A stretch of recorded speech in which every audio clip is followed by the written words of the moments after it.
What's up, guys? Welcome back to the podcast. We are here at One Gen Gym with Ryan Bentson, 5'5 Fitness, and Lifetime Natural, Togi. What up? Thank you for having me on, Larry. Yes, sir. Thank you for coming on the pod. And I had a mutual friend introduce me to your page, and I'm looking at what you're posting thinking, what's wrong with this guy? So there's a lot to take in when someone stumbles across your page. And I want to know where you came from and what was the cause of your meteoric rise? What was the cause? It's been strategic. I remember about 3 years ago, I decided I want to get famous because at the time it was like, I remember I have one specific memory of watching, I don't know why this is such a specific memory in my head, but I saw a video of James Harden throwing a cake off a boat, and I was like, that looks like the most fun shit I've ever seen. Who gets invited to these parties? How do you get to this? And I was like, you have to be famous. And on top of that, in my pursuit of finding a gorgeous wife, the more famous you are, the more, multiply your options by 1,000. So I was sitting there, how am I gonna get famous? And so I decided I love fitness, I'm gonna do the gym shit. So for about 2 years, I posted every day, trying to make everybody happy, like not really being myself, kind of just posting like funny things, trying to make everybody laugh, whatever. I only got 20,000 followers on TikTok in 2 years. And then I decided I needed to study social media. I need something that's hard hitting. I need to fully 360 this. So I decided I need a new category. I need something. The trifecta that I came up with from studying it was, I need something that people hate, I need something that people are curious about, and I need something that has a large community of people that love it. So I'm sitting there, what can I do that pertains to my life that I'm curious about? It's like anabolic steroids. That's what we landed on. So for the first time I posted a video about steroids, I just to pin some testosterone on camera, did a workout edit, did a few million views, and it was even more perfect because to some people I have their dream physique, but to real bodybuilders like you guys, you look at me and you're like, damn, that guy looks like shit for being on steroids, like if I'm standing next to you. So it got a perfect amount of hate, a perfect amount of likes. In my opinion, to go like super viral, mega viral fast, there's exceptions like Sam Sulik, but to really hit the algorithm hard, like Jake Paul, Andrew Tate, to hit the algorithm hard, you need more haters than fans. So it was a perfect storm. So I started off with just straight up glorifying steroids, making some of the hardest edits on the internet. People like the Shizzy edits, which are dope, but Shizzy doesn't have the freak factor of the steroids, the insanity that I was rocking with. Because at the time, the faces I make in the videos, how I looked in these videos, that was not an act. Whatever cycle I was running, I think it might have been the 100 milligrams of Anavar for about 15 weeks, but I was losing it up here, and these videos were banging so hard. But since then, we've moved on. So I'm an ex-steroid glorifier, and we've moved on to, my career has evolved into a professional entertainer, gambler. That's mostly what I spend my time doing, is gambling these days. We'll see what's next for me, but right now I'm content with just like talking to girls and gambling. It's the 21-year-old's dream, trade cryptocurrency. So that's kind of the last 3 years for me. How did I get where I am today? That's what it is. Do you think that's sustainable, like that crazy life? The crazy lifestyle is... Is that you, or you just acting? Do you know a Steve Voodoo? Yeah, sorry, go ahead. Do you know Steve Voodoo? His mom used to support him and buy the drinks because she believed in him. Does your parents watch your content? Yeah, so my parents, obviously, they don't love the cocaine, they don't love the gambling, they don't love the steroids. But I've gone over my blood work with my parents, and I have an amazing relationship with my mother, my family, communicate with them very well, go on vacations with them all the time. So it's an amazing relationship. So it's more, my mom doesn't approve, but she's not like hard ass gonna, because she knows I'm doing what I love and I'm finding a purpose on this planet. So she kind of just more jabs at me. Like the other week at dinner, we were sitting there and she was like, wow, Shane, like that testosterone is making your face so fat. It's like, all right, mom, jeez. But it's a very it's a healthy relationship. She doesn't approve of it, but As far as is it sustainable? No, I'm flying, and I know I'm flying close to the sun, but that's what's so special about it. And in my opinion, you know, time is very precious, and your existence, your reality is fully in your hands. You craft your own reality. So, and you know, I could get hit with murked by a fucking bus tomorrow and be dead. So I'm just here to live my existence to the fullest, all the while being as smart as I can. Like, I got my blood work done a few days ago. But as far as like the hard drugs, steroids, girls, I'd say I only have a couple more cycles left in me. The partying, maybe a few more years. But when I'm 25, I'm ready to find a wife, settle down, travel the world, and kind of put an end to all the craziness. But for now, we're not going anywhere. Togi's not going anywhere, yeah.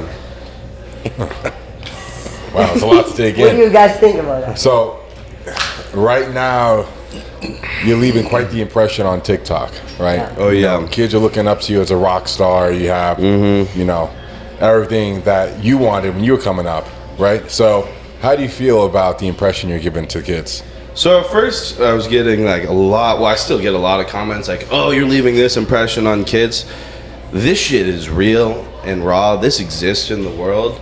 These kids, if they're going to grow up and go out into the world and meet, you know, the sketchy guy like myself in the dorms. You go to college and you go to the dorms, you got the guy like me, like, you want to try trend, bro? And they're going to be like, what the fuck is trend, you know, if you're like hiding the content. So there's no, and there's also a million for every guy like myself. I see 100 good influences. Everybody's preaching like steroids are horrible, this and that. But to be honest, for me, and I keep it, my old content, I can admit, when I post a video of me looking sick as fuck, pinning on camera, that's not good. That's the glorification of steroids. But I don't think in my current content, my long form content, I don't think I glorify steroids, because glorification is making something seem amazing when it doesn't deserve the title. But for me, in my experience so far, steroids are so fucking amazing, and I'm sure you guys to a large degree agree with me. I mean, you guys are some especially you fuck, holy shit. It's funny hearing this because I just made a video talking about quitting my cycle. But now Really? You're not liking it? Yeah, I just quit publicly a couple days ago. Now I'm back to TRT and bar, but now you got me thinking about hopping back on. So when I do hop on, because you're talking me into it right now, what should I take? What should you take? Well, Yeah. I heard you. I saw a video of you actually, and you said you've done most of the drugs in the book, but Tren, you said Tren fucked you up bad more than any drug you've taken. I hopped on 80 milligrams of Tren about a month, 2 months ago, and I've done pretty much all the drugs except for maybe like heroin. I'm good off the heroin and like the crack cocaine and shit. But Tren, holy fuck, did Tren fuck me up bad. Least pleasant substance I've ever put in my body. I needed to crawl out of my skin. It's like I wanted to rip it off. I was angry, anxious. I was blocking people on my phone. I couldn't sleep.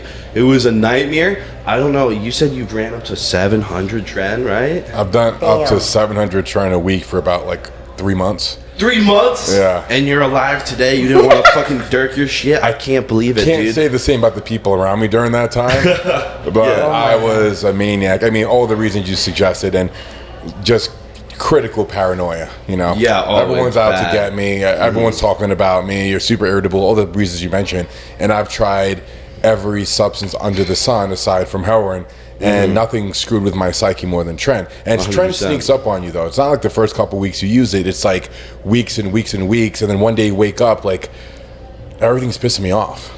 Everything's horrible. And I was taking Tren E. So like with Ace, it's like, yeah, you can just hop off and you're good. But I was living my personal hell, and I knew I got 14 more days after I hop off this Tren. But as far as what I'm going to put you on for your cycle, so what are you running right now? TRT VAR? What's the dose? So right now I'm at 150 mg a week of TRT and then 20 mg a day of bar. All right, yeah, so pretty straightforward. We'll 10x the test, no problem. 1.5 grams of testosterone is because, I mean, I take a gram, and you're about 3 times bigger than me, so 1.5 grams of test should do you good. Have you ran that high before? I have done 2 grams actually. Holy fuck. That's when you're 300 pounds? Actually, I was a little slimmer. I was about 280. And you tried insulin. I just watched a video of that, right? That got me a few hundred pounds. Yeah. Anyways, and then the Anavar's just candy. We can't be doing that because Anavar doesn't do shit as far as I'm concerned. So we'll swap that for 50 Superdrol, 50 Anadrol pre-workout, a more reasonable oral cycle. And I know you don't like trends, so we'll put you on a different 19 Nor. I think you'll like Mint. You ever try Mint? I haven't actually. I've heard good things. I've been taking Mint. The fucking estrogenic side effects of it are kind of brutal, to be honest. But I think you should give it a go because Trent fucked me up bad. Mint was pretty lit. I just, kind of smacking my blood pressure. That's a huge problem I have with steroids. Even 250 test strikes my blood pressure. So we'll just start you off with like 400 Mint. So gram and a half test, 400 Mint, Superdrol, Anadrol. We'll keep you at 2.5 grams. I think you'd be ready for your next powerlifting show if I got you on that. Man. I don't know what you're paying him for. Come on.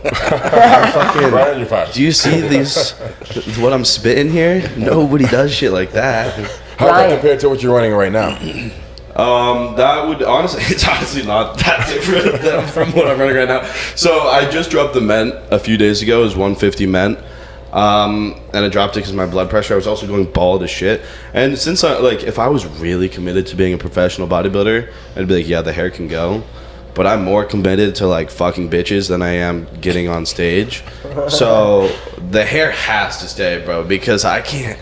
Your game can only get you so far when you're shiny bald.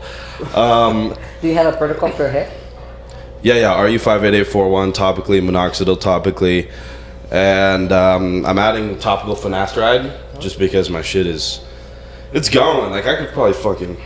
It doesn't look like though. But that's what they say. They say you're good, but for you, at home that have watched me, this doesn't look bad now. About 4 weeks ago, we were filled in all the way here, so it's going and it's going fast. But right now, yeah, I'm on 900 tests, 900 EQ. I feel fucking amazing. I've never felt better on cycle. EQ really does it for me for some reason mentally.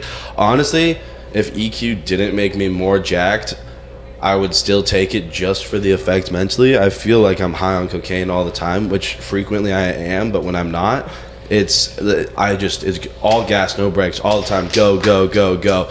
So EQ is my favorite steroid that I've ever taken. I also like that I don't have to deal with running like Aromasin or anything. But yeah, so we would be on a pretty similar cycle. Yours would just be upped a little bit, for the Larry effect. What do you think about that cycle, Coach? I think that we're gonna paint this memorial wall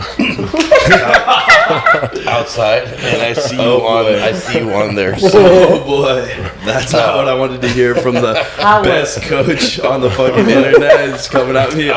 Shit, that's a recipe, Tanner, bro. What are you doing to me, Tanner? That's a recipe, bro, for a disaster.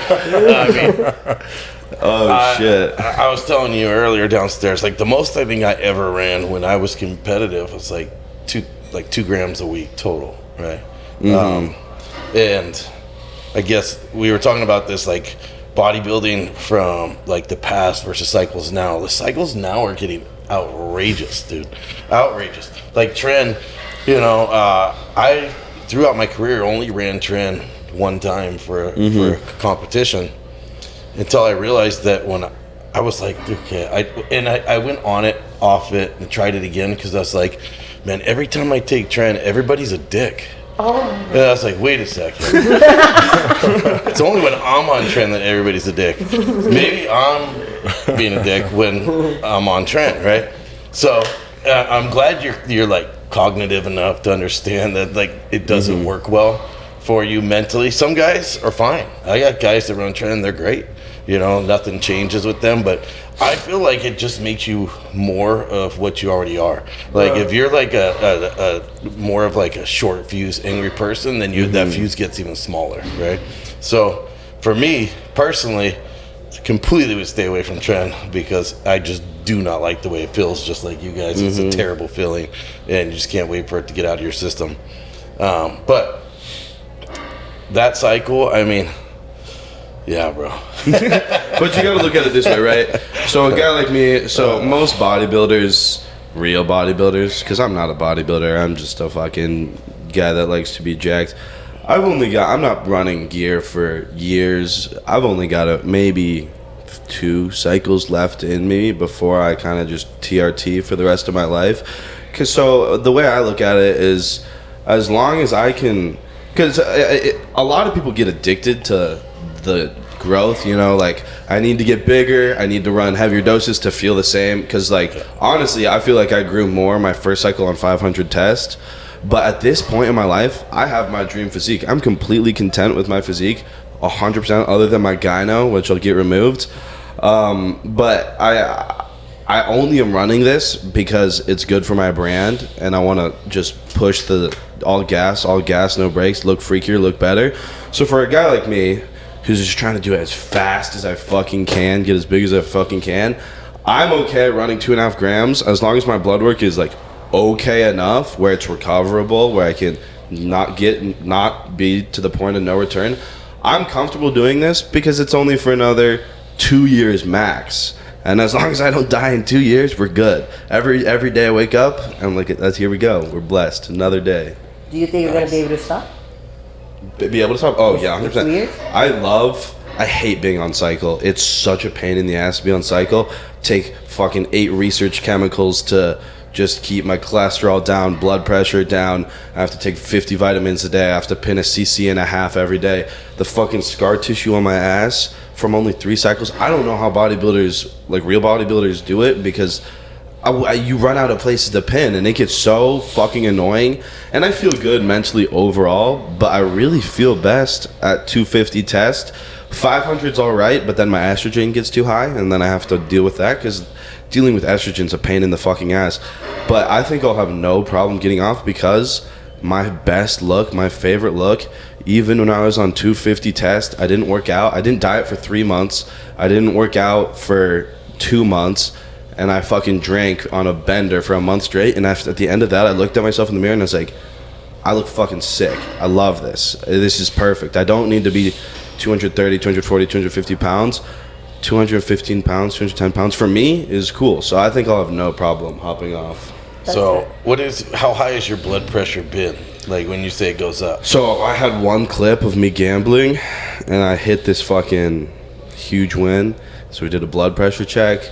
At that moment, it was like 190 over 140. But that was one moment of like, holy shit. The highest, my blood pressure right now sits at about 135 to 140 over. For some reason, my diastolic, is that how I pronounce that? Is really low compared to the systolic. It's sits at like 65, 70. But usually on cycle, the EQ is really fucking with my blood pressure. I'm gonna go donate blood tomorrow. Yeah, that was my next question. Are you regularly donating or? Yeah, because my RBC's fucked. I'm not gonna lie. That's my most fucked blood marker because I have microcytosis. So before I ever hopped on steroids, I was at 6'4", 6'5", and then I hopped on steroids. It got all the way up to like 7'5", somewhere in that range. So it's like, okay, this is a serious problem. We're gonna have to, like baby aspirin, tell me sorry, and donate blood. So I do that as much as I can. But right now it's the worst it's ever been because of the Ment, and that's partially why I dropped it. So we're hoping it gets down, but like, yeah, it's cruising 135 to 140 systolic right now.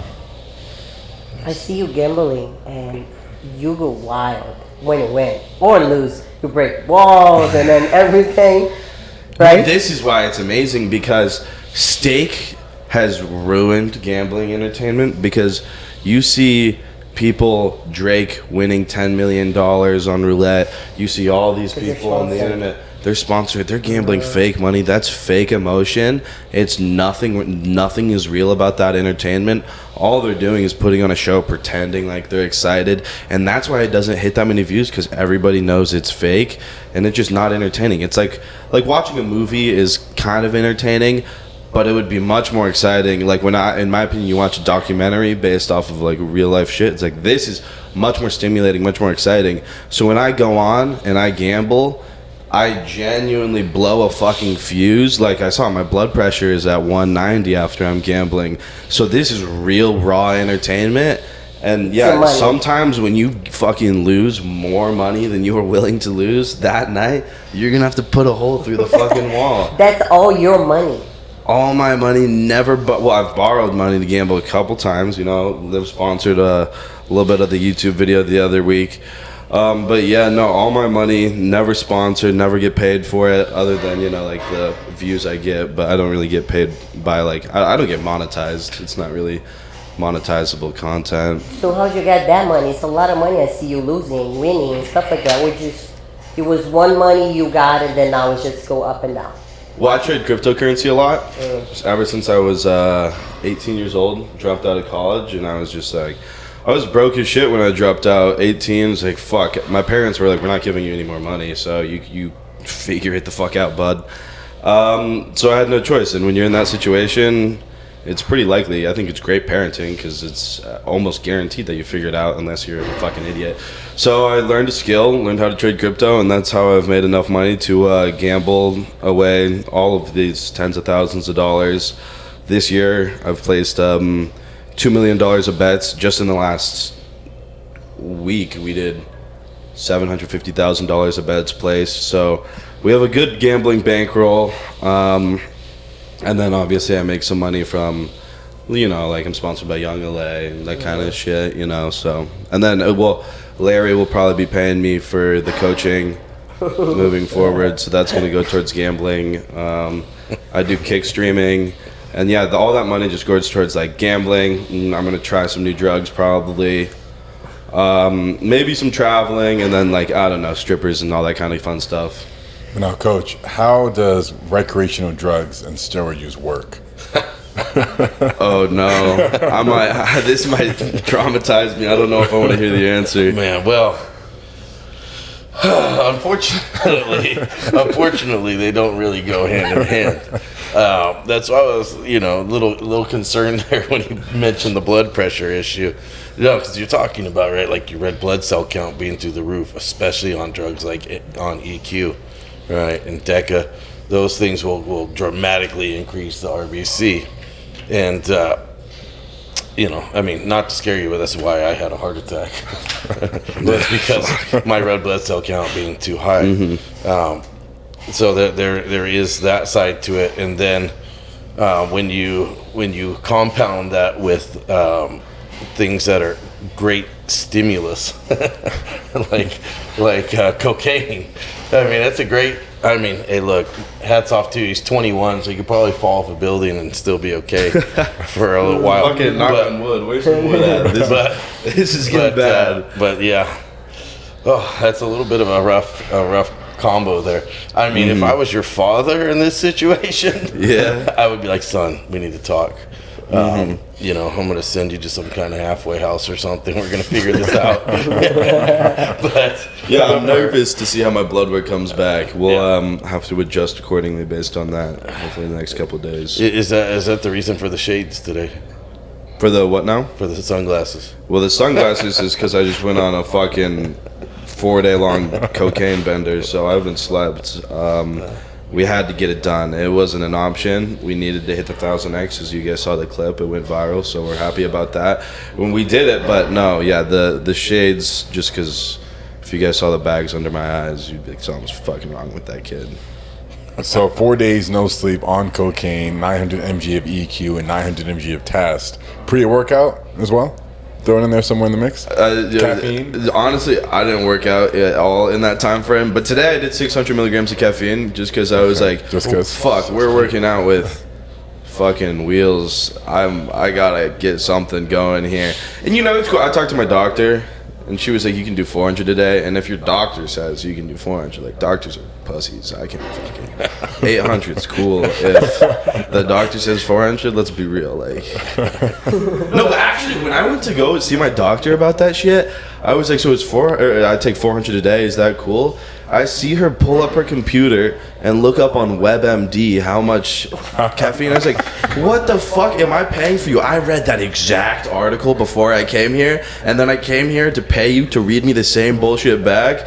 So I don't know how much I trust him. So now we're doing Dr. Togi, whatever feels right. Jim that's Bros. what we're rocking with. Exactly, Jim Bros science. So typically I range like 500 to 900 caffeine a day, but when I get higher up there, we're gonna need to schmack some Nabivolol hard. I've been using a ton of that. I forgot it today, and just the Anadrol before this podcast. I'm saying here, just do.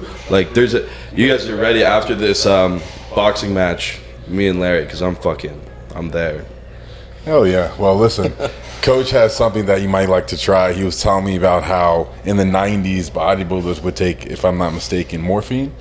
Oh yeah, that was very common. Pre-workout? Isn't that a fucking painkiller? Yeah, it was very common for a lot of guys to be on like Nubain and Demerol and things. That's the same as like Percocet? Yeah, I was never big into it, but it was a very, very popular. I can't even keep amongst my eyes bodybuilders. open off of a painkiller, let alone go get a chest pump. That sounds terrible, but I guess don't knock it till you try it. So all of us are gonna be doing that after this for this workout. Yeah. I brought some just in case. I'll be the spotter. I'll be the spotter. Yeah, we'll need it. Well, do you think the trend makes her got your tattoo in her butt? No, got your name on it. when I was on trend, I blocked her because I was fucking losing it. I was blocking people left and right off my phone, so I apologize for that. But we're on good terms now. She gets it. It was the trend, not me. So Was it everyone is an asshole, but you? Yeah. Bro, you say something mildly unfunny, and it's like, fuck you, you dick. You're off my phone. We're not homies anymore like that. So we all know how we felt on trend. How do you feel, Papa, when? No, let us Well, I think she feels great. She's giggling. Yeah, it looks like you're loving it. I just dropped. Oh, you come. Have a little more White Rabbit. It might loosen you up a bit. Listen, this is not even a joke. I know a bunch of people, females taking trend. Yeah. He was taking 700. You said 80. I have a friend. She's gonna be here in September. She does 200. Wow. That's insanity for a female. That's what I was using just now to prepare for my first, for a show in Ireland where I was potentially going to go pro. I was on 200 milligrams of Tren a week, and I was getting pretty jacked. So you're talking about a woman, a girl, on that amount? You saw her. She was going to be here. She's huge. So what is up with this? Like, why is everybody trying so hard to get something? We all know bodybuilding doesn't make that much of money. So if you're going to do like Togi, like for being famous, okay, he's actually going to make more money than competing. And then he said he has a timeline to stop. But people are doing this so much. I look like I do try, but I don't do that. I mean, we talked about this on a different podcast, right? And then was that it's not the physical addiction to steroids. There's a mental addiction that's crazy, right? I agree. Like, so, and it's that bigorexia, right? Like you're chasing it. Every bodybuilder in here at some point in their life, like getting ready for a show feels small. You know, I remember being 260 and being like, "That's it, I look anorexic," and you're like, "Dude, you're 260 pounds." Like, but there's your brain, you know, just like messes with you because you're never big enough, right? So when you get caught up into that chase, you know, of like, I'm never big enough, I'm never gonna be lean enough, every show that I did, even shows that I won, like I wasn't gonna go. Like I remember waking up like the day of, and I'm like, "That's it, I'm not going. I look like shit," you know. And then my brothers, my training partners would be like, "Dude, you fucking build, like go." Then you win the show, you know. You see pictures, you're like, "Oh, I looked pretty good," but leading up to it, like you're like, "That's it, I look like crap. I'm not doing it." So that's the mental part to it. You know, it's like you're chasing this, and are you ever like? I don't care how big you are. Like does Rubiel think he's big, or does he still think like, "No, I need to get bigger"? Like he's got 40-inch quads. The GH of the Anavar, and it took me 1 year to recover. I was sad. I didn't want to go to the gym. I tried to buy machines to work out at home because I was embarrassed to go outside. Well, you tell me every time you're in here that you feel small and flat. This I is feel part flat. of I the need game, to eat more. I'm We not gotta eating enough. talk about that. She walks in just fucking jacked, and she's like, "I didn't eat enough calories today." Yeah, I have to pound food. Like I have to eat so much, or else I drop weight. Oh, you eat a lot? How's your diet? Tell Right us. now, the goal. So like my best cycle, first cycle ever. I went viral for this cycle. Gained about 45 pounds of muscle in 11 months, a little bit less. So it was 2 cycles, I guess. But I was eating 5,500 calories for that one. The second cycle, I was eating 6,500 to 7,000 calories. And then this cycle has been just fucking a rinse. The stupidest fucking, I don't even know what the fuck I'm doing here, but I'm eating like, on average, probably like 3,500 calories a day, like realistically. So I'm not really growing that much. I'm 230 pounds, which is pretty close to the biggest I've ever been, but it takes a lot of food for me to really pack on the weight. So would you say you're a hard gainer then? Like you were naturally like skinny growing up? So skinny growing up, such a skinny bitch. When I hopped on steroids, I was like 175 pounds. Always, like I said earlier, like even if I'm running watery ass compounds, test, EQ, ment, I still have abs. I can't get fat no matter what. And I've tried the dirtiest bulk you can imagine. Panda Express twice a day, In and Out, Chipotle. That was it every day, and then like some oatmeal because I'd be like, yeah, it'll be healthy. Like get some oatmeal in the morning and like maybe a couple. I used to also every cycle. Last cycle I was doing 200 grams of whey protein a day, like 3 protein shakes and 2 protein bars, like just a dog shit diet, but an insane amount of protein, calories, and carbs. And I still couldn't get fat. No. So what's your training split like? Like how many days a week are you in the gym? It depends on how much gambling and cocaine I'm doing, generally speaking. But usually, ideally, I like to train 7 days a week just because I love it. Like, it feels amazing to work out. And it's fun. Like, I'm not here to do anything optimally. I'm not here to really, like, I watch a video of Nick Walker training, and it looks so boring. He does it so perfect. Every rep looks so fucking boring. I would fucking kill myself if I had to train like that. I go in there and I'm ego lifting that shit, like blasting music. It's a blast. I love it. But on average, like 6 days a week, just chest, back, arms, legs, repeat, and then rest. Like, 1 out of 7 days. So you're one of the like gym bros that does legs. Check that out. Yeah, well, I hate legs, but I'm learning. Niall Naga yesterday was telling me, because I squat every time I do legs. I squat like 6 to 10 reps, so relatively heavy, and somehow my legs are still tiny. And he was saying there's a good chance my body just responds better to the higher rep range. I forget exactly what that's called. So somehow my fucking calves and legs are tiny, even though I guess they're kind of long. That's kind of a dog shit excuse if you think about it. So I train legs, but they need 10 pounds on them for sure. Gotcha. You have to break a lot of muscle for you. I mean, there's a lot of truth to it, what Niall was telling you, right? Like Larry was one of the biggest squatters on the fucking planet, right? Mm-hmm. And not until we backed off from doing just like those top sets, heavy, then just did more volume, his legs grew like 3 inches, right? They did in about 3 months as well. They grew like weeds. Yeah, I'm excited to try it out. So how many reps are we talking? What are you usually doing? I mean, sets of like 10 to 15, but just really slowing them down, like 3-4 second eccentrics, contracting at the bottom and the top.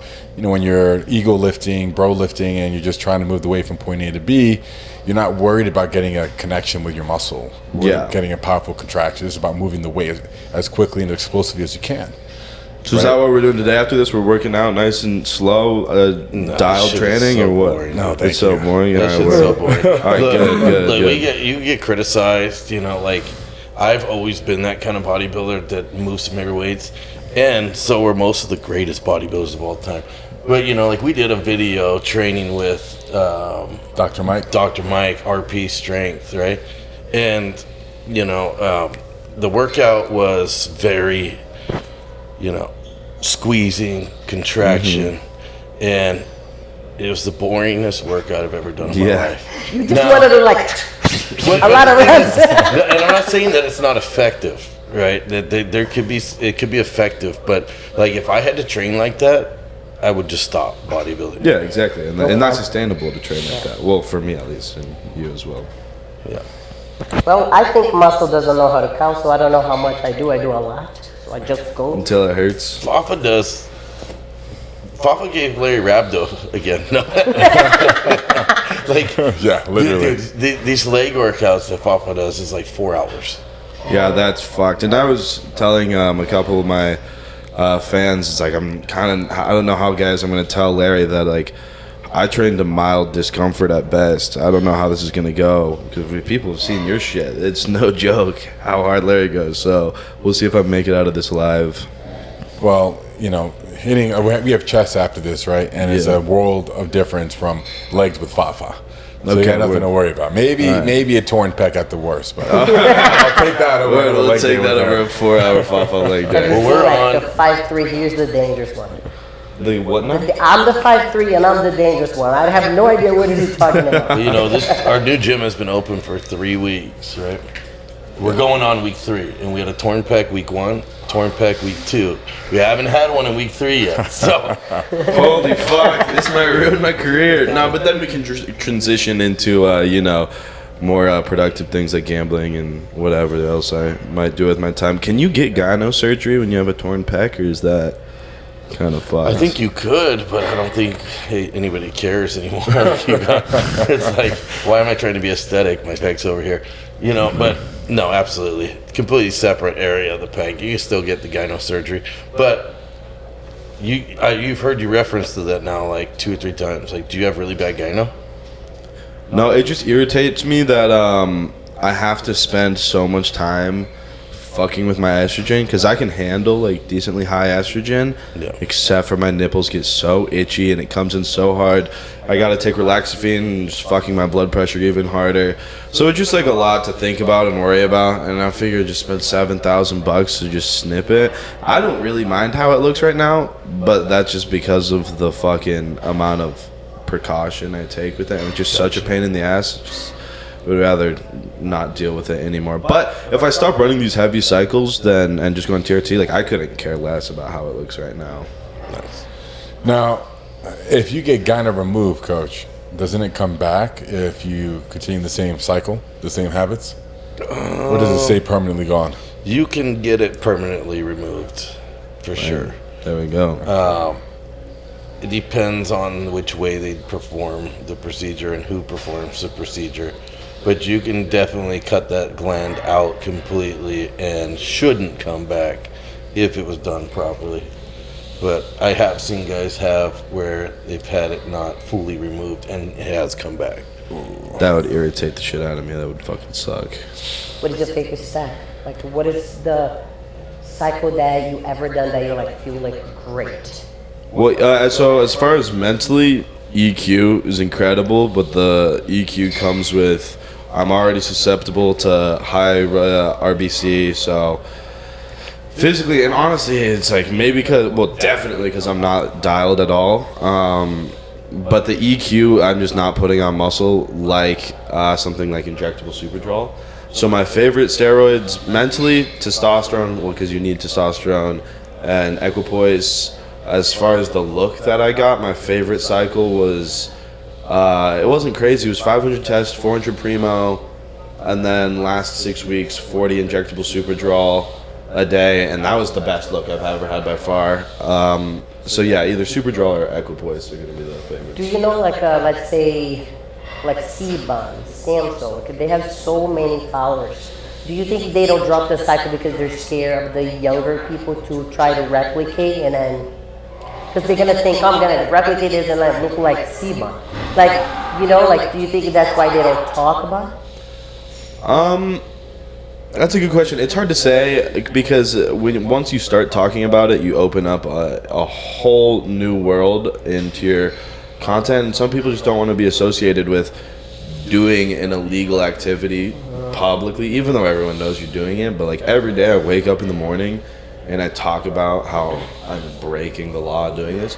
So a lot of people just don't want that. Maybe they don't want to be a bad influence, which is fair, you know, like we know they're taking, right? But but you know, I would see if like Sam Sulik talked about steroids, there would be literally hundreds of thousands of more kids taking steroids. So I'm sure there's a multitude of or magnitude of reasons why they don't talk about it, but I'm sure that's at least half of it. Do you think if that's going to hold you to grow that big? Because probably it's like a... I think the biggest problem, because I don't even talk about, I would say steroids is probably 25% of my content at this point in my life. I think the biggest thing that's going to hold me back is just getting canceled entirely, because you see people, I've already had one Instagram with 500,000 deleted. You see people like Andrew Tate, every social media deleted just because he talks like, I don't know exactly what it was, but some things like slightly misogynistic things. Like I talk a lot about girls. I talk a lot about drugs. So there's a lot of people. Sneako's another good example. Somebody who doesn't have an Instagram anymore is Zerka, banned off of every platform. So it's kind of just a game of, I don't know if it's the steroids that it's going to do it for me, but I'm prepared for a scenario in which all the social media platforms get together and said Togi's a problem, we're going to cancel Togi, especially when you're growing as fast as somebody like myself. You're just flying really close to the sun.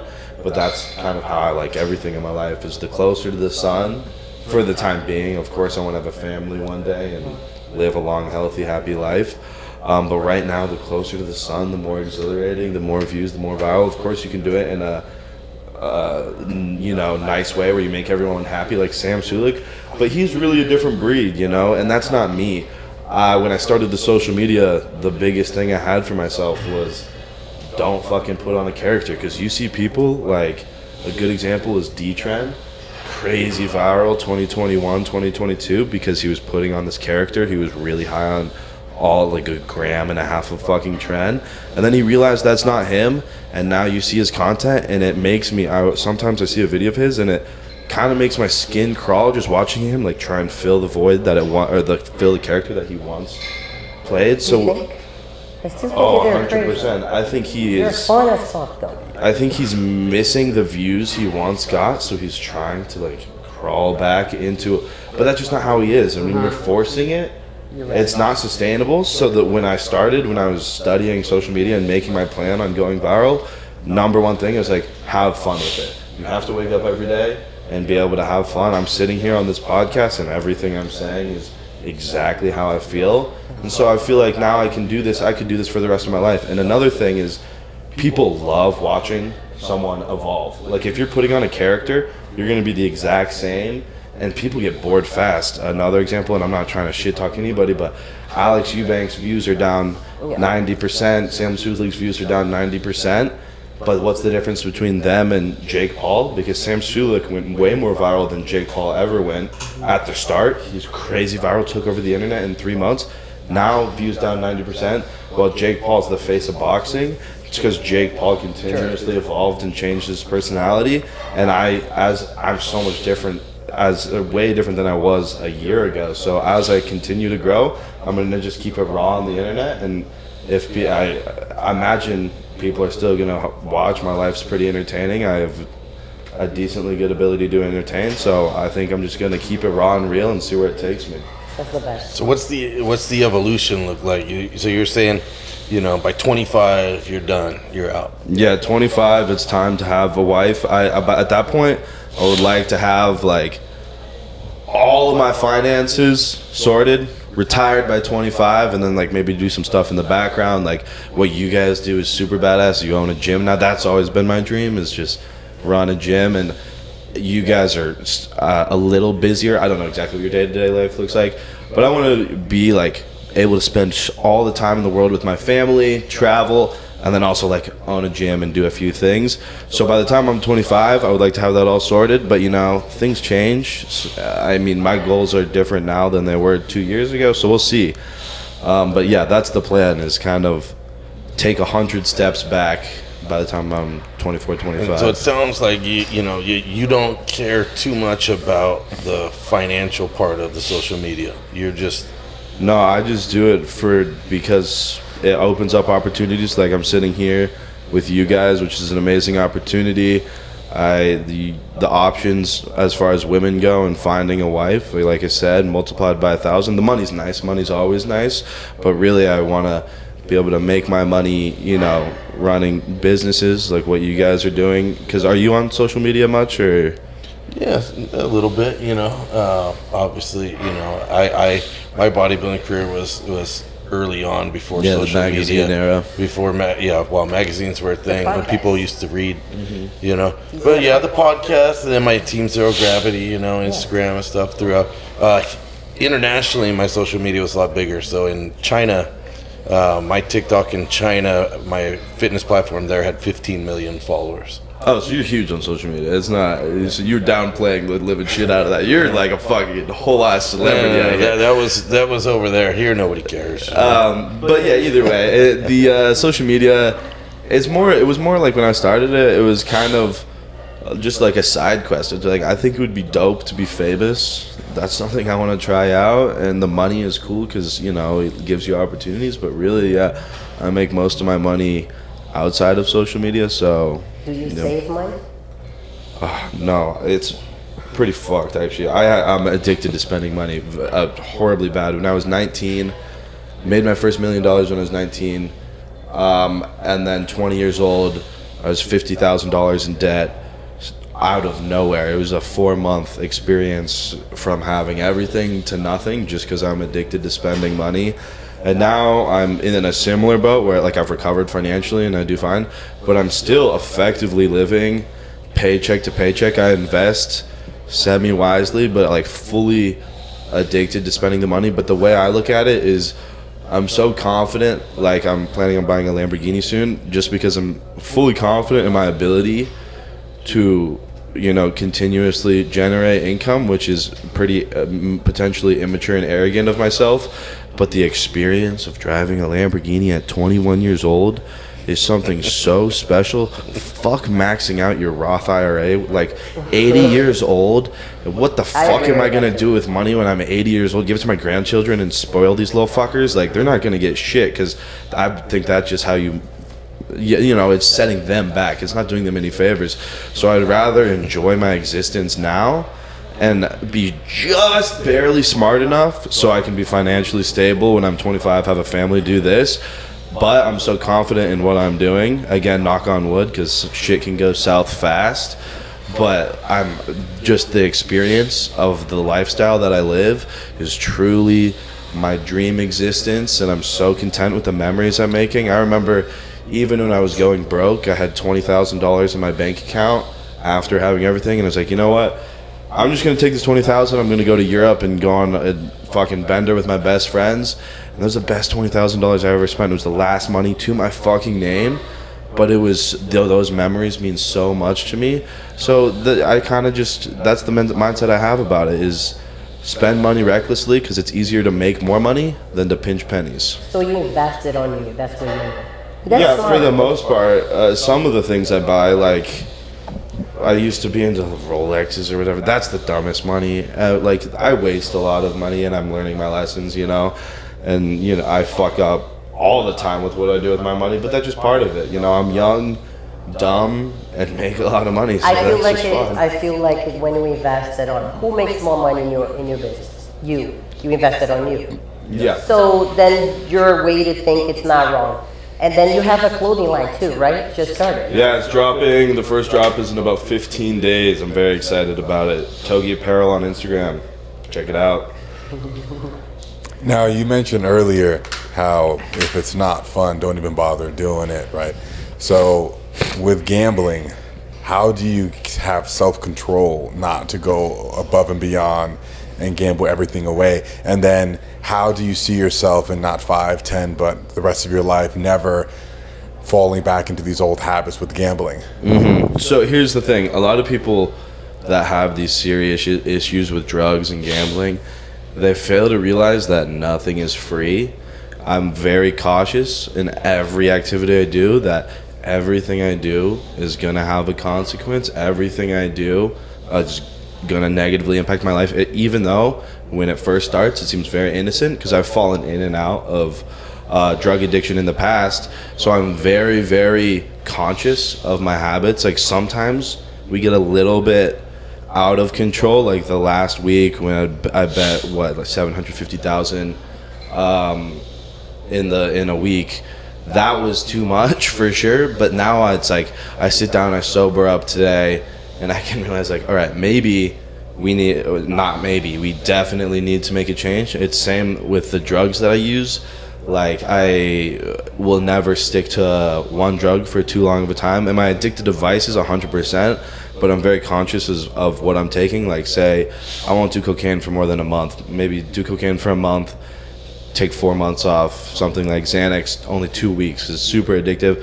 take 2 months off. So with things like gambling and drugs, I just try my very best, you know, and maybe I'm just gonna eat the living shit out of my words one day and be under a bridge homeless from gambling, but I do my very best to be conscious of the addictions and how it's affecting my brain and just staying on top of it, because at the end of the day, these are horrible habits, but it's a tricky balance because gambling's part of my brand too, so it sometimes gets a little bit out of control.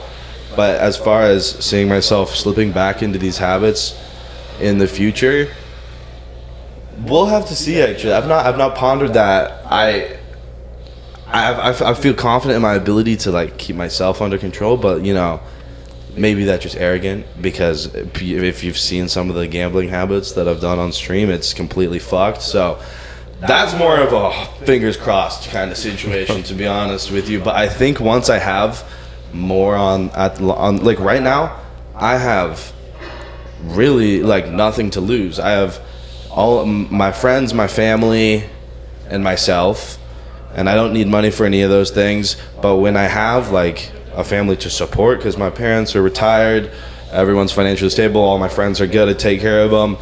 But once I have kids and real shit and like these businesses that I need to sustain, I think that'll be enough motivation to like reel me in. But right now it's just like there's no reason for me to not go crazy. Well, sounds intense. But you're right, you have to invest on you. If this is what you believe, go ahead, right? I mean, I must say he's the most educated, calculated addict I've ever met. Thank you, I think. I like how he has a plan to it. How I'm gonna The method to the madness. Yeah. I mean, it's a very calculated decision. I mean, at least you know he's got the plan. You know? Yeah. I'll He's take gonna it. have a I'll Lambo. take He's it. gonna stop cocaine at 25. Have 3 kids. Oh, like no, it, bro. 20 kids. 20. 25 Oh my kids. God. Honestly, 60 kids if I can, but it's hard to say. I want to, that's the ultimate that's the ultimate goal in humanity, you know, is Spreading to your seed. reproduce, you know, leave an impact on the world. Who am I going to teach all my lessons to, you know? Well, Yeah, let's talk about that. Let's talk about that. So, this is a good question. So, yeah, go ahead. you know, let's go. 10 years from now, you have 20 kids. It's not possible to have 20 kids that old, but let's say you have 20 kids now. They're 5 years old, and they're like, "Hey, Dad, I just saw your content on YouTube. Like, what's 30-year-old you gonna do? Explain to 5-year-old." That is something in which I've not calculated as much as I should, because it's hard to say. If I'm successful at 30 years old and alive, how am I going to tell my kid, don't do that, that's fucking stupid? Because then they're going to look at me and be like, but you're fucking fine, so why am I going to not do that? So it's, that is a battle in which I have chosen to not chosen to, but because I have pondered it a lot, but I don't have an answer to that one yet. I'm still gonna have to, but the damage is done. It's not like I can be like, all right, change my ways, be a good role model for my kids. Or you change your name and your kids are not gonna see the Oh, new identity, plastic surgery, whole new man. What was your your previous Yeah, name? exactly. Huh? What was your previous name? My previous name was Rafael. I changed my name as you go. I like to change the lifestyle. There you go. There you go. But yeah, I'm not exactly sure what we're gonna do about that, and that's definitely a problem I'm gonna have to conquer one of these days. So, praying for myself on that one. But actually, you're saying like you want to have so much like family, this and that. You want to stop in 2 years. That means you actually have a goal. You invested on yourself right now. Try to grow as big with attention.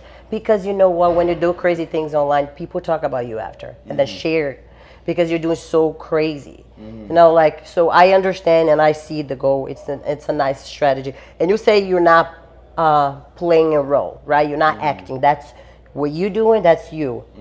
If you're happy, it's fine. So same for me. I love to be myself. I actually more crazy off the camera. So I have to control myself in the cameras because I know people actually want to be, they look at you and they want to be you. They want to do everything you do. They want to replicate everything because they think they're going to be as famous as you. So, I mean, unique, be unique. Just, if you're happy right now, go ahead. I hope you're alive in 2 years. A big message that I spread to my followers, the number one message I spread, I say this in every single YouTube video, is don't try and impress anybody. Don't partake in any activities because you think somebody else is going to think it's cool. All that matters is at the end of the day, you look at the mirror and you see a man that you're happy with, you're impressed with.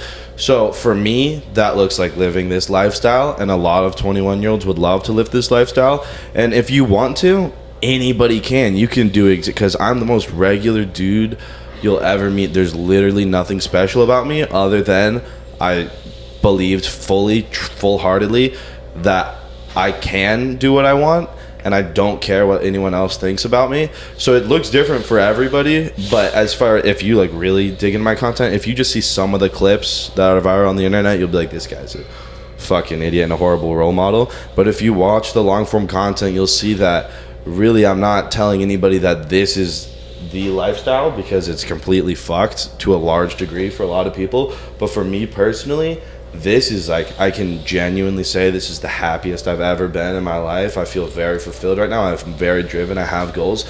All the while I get to travel the world and do the things that I love to do. So for me, it's amazing. I show it to the world, and it, you know, I'm not glorifying my lifestyle because I truly enjoy my experience on the earth. But what I tell people is just do what is going to make you happy. If that means you're going to be the fucking best knitter in the world, like, to me that sounds fucking weird and gay as shit, but like, that, do it, dude, because the fuck, it's not my life. What does my opinion matter to you? You know what I mean? That's hilarious. I look how you picked knitting. Coach, what do you think about, like, you know, today I was also watching the Trent twins, and then he says someone stopped them at the gym at 16 years old, and it was talking about, hey, I want to be bigger. Do you think I should increase my test? And he was like, what? And then he thought to himself, like, funny though, I'm the one telling people that I look good taking all this, and I know I'm motivating them, and this kid look after me. I don't know, what am I going to do? So what do you think about kids at 16 years old taking trend tests? See, we're in a different role. Like, you know, he's here to be an entertainer. And that was his goal. Yeah. I have a responsibility as a professional coach, right, to tell people what they should not do, what is safe, what is healthy. How do you think right? the mind is going to be? You know, I mean, I'm the first one to tell everybody, and this happens all the time. I get it quite often, and I tell everybody, reach your potential first before you start doing this, and then before you decide to do anything, make sure you're making a very educated choice, right? Because once you cross the line, you know, we talked about this on a previous podcast. You know, once you start, you know, with the drugs, it's like, you understand you're in now. You know, it's like you're on TRT. This is the longevity. You're now forever. You're probably going to be depending on how long, how hard you do this, right? So I think at a young age, at like 16, 17, these young kids, some of them don't know. If you ask any 16-year-old if they want to be a father, they're going to be like, hell no, I don't want kids, right? Ask them when they're 25, ask them when they're 30. Maybe even 40, some guys later, you know. So understanding the decisions you make at a young age can determine what your possibilities are for your future, you know. So I think but it's the same thing. When I was growing up training, I remember going to the gym and being like 15, 16, and all these old guys in the gym that are my age now being like, hey man, I notice you don't stretch. You need to warm up, man. Your knees and elbows are going to be shot someday. And I'd be like, dude, these guys are stretch. Like, what is stretch? This yoga? I'm a bodybuilder. We don't stretch, you know. Doing warm-up sets with 3 plates, you know, and I'm like, this is my warm-up, you know, ego lifting. And now I'm in the gym like, hey kid, warm up, you know, you're not gonna be able to walk because now I can barely walk, you know. Mm-hmm. So now I've had knee surgeries and torn biceps, you know, and so I think wisdom comes with age, right, with experience. So I get it though. I started cycles probably right around the same time he did, right? And I've suffered some of the consequences of doing it. So obviously looking backwards, talking to some of the younger generations, you want to be like, you know, careful. Lambos are cool though. Yeah. 100%. Members are needed. I mean, and you know what? I'm never hating. Everybody's going to make their own, find their own way. And I think it's unique, the fact that you said, I decided I wanted to be famous would be cool, so I did, which is crazy, right? Because, but I pass that same message. So I think, maybe not like the delivery of all of the messages are great, but if you look at the underlining story here of like this, he decided, you decided, I'm going to be somebody, I'm going to be popular, I'm going to be famous, and he was able to create that life for himself. It shows the ability to command an audience, because not everybody possesses that. I feel like it's the power of the mind. It's a manifest. He wanted, he got creative strategy, he got it. So that being said, sitting here talking to you today and listening to this podcast, I have full-heartedly believe he'll be successful whatever he does, because you have a charisma to you, which will definitely, I think you will pursue whatever you do, you'll be successful at. And if that is transitioning from this to something else, but it's the same thing. It's the same thing you said. Jake Paul possesses it. These other guys do, and there's that it factor.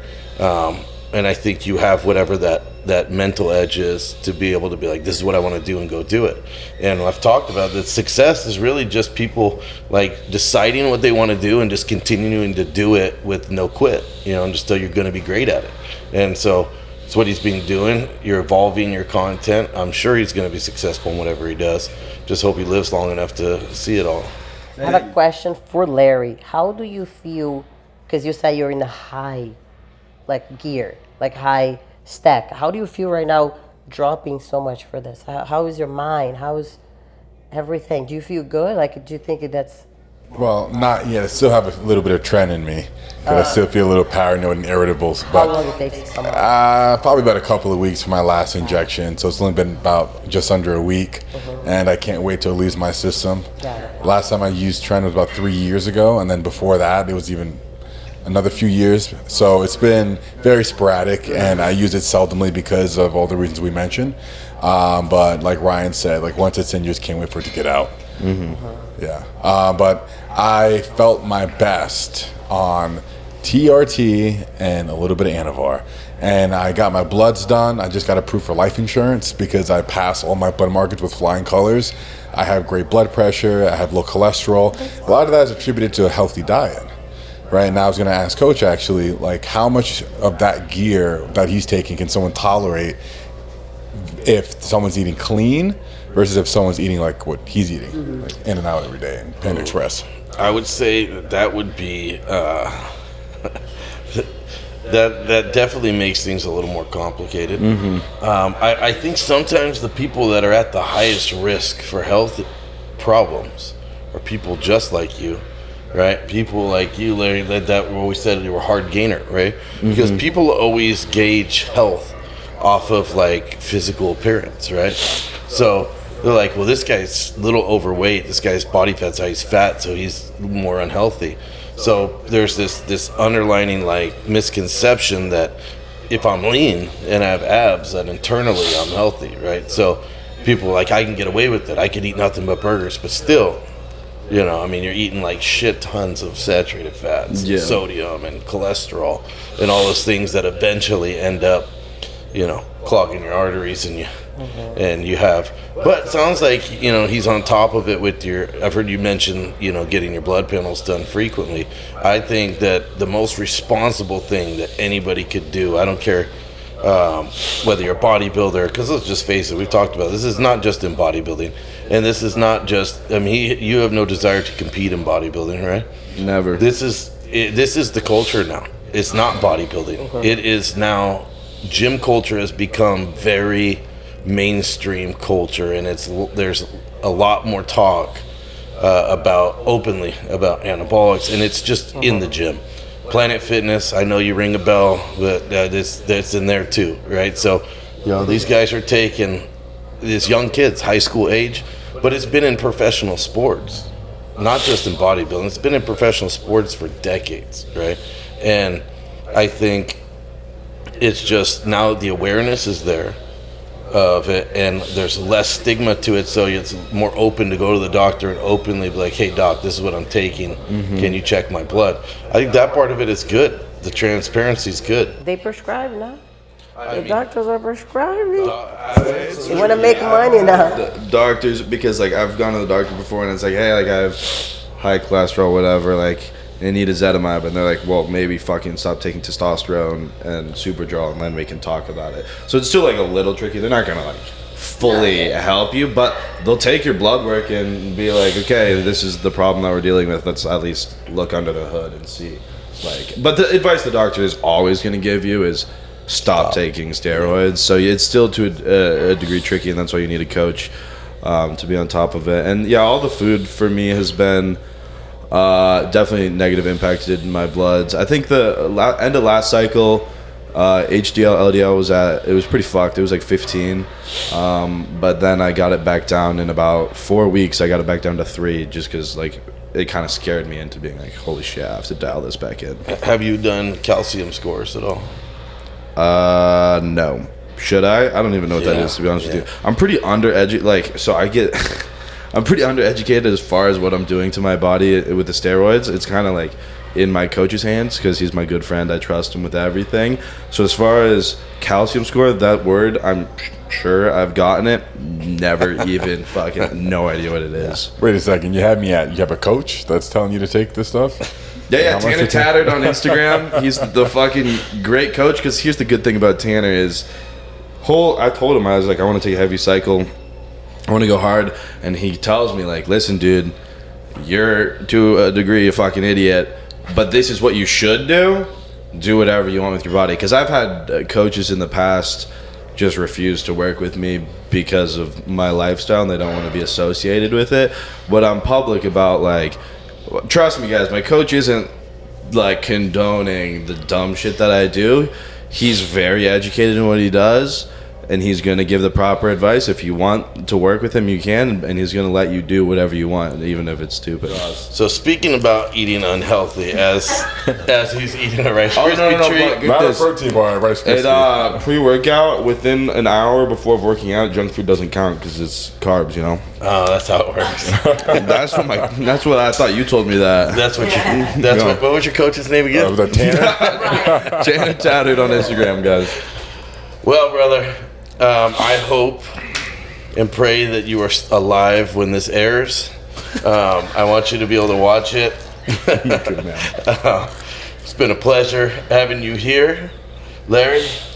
I am now fully supportive of you stopping your cycle after listening to this guy. Yeah, today was the affirmation I needed. There we go. I'm glad I could positively impact your life in one way or another. You most definitely did. Papa, we're going to get you to stop soon. The trend is getting too much. I don't want to be skinny, okay? So don't convince me. Thank you guys so much for watching the One Gen podcast. Please follow everyone seated here, Team Zero Gravity, 55 Fitness, and Togi on TikTok. And we will be back very soon, bi-weekly, with new podcast episodes. See you guys soon.